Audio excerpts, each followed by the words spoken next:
So ang purpose po nito is kung ang laptop or netbook or something na naka HDMI port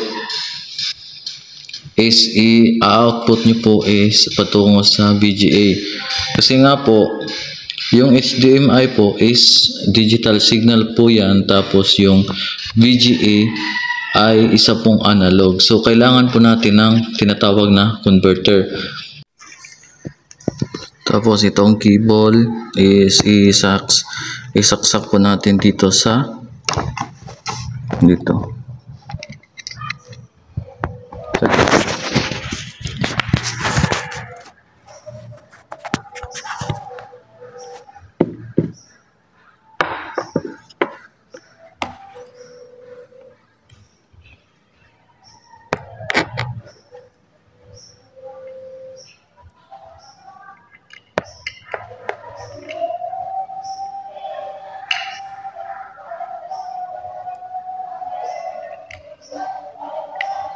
Yan.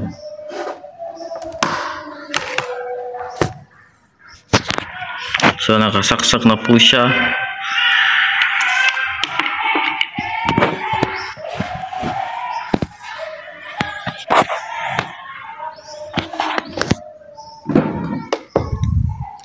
Tapos ito VGA is isaksak natin dito sa VGA port.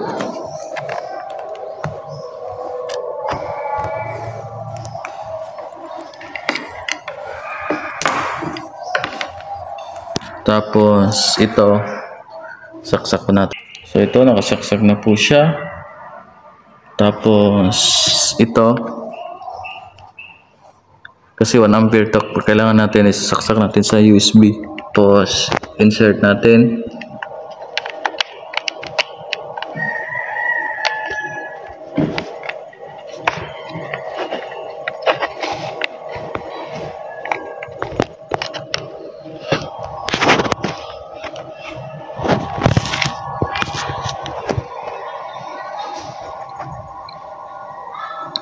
So may lumalabas na po siya doon.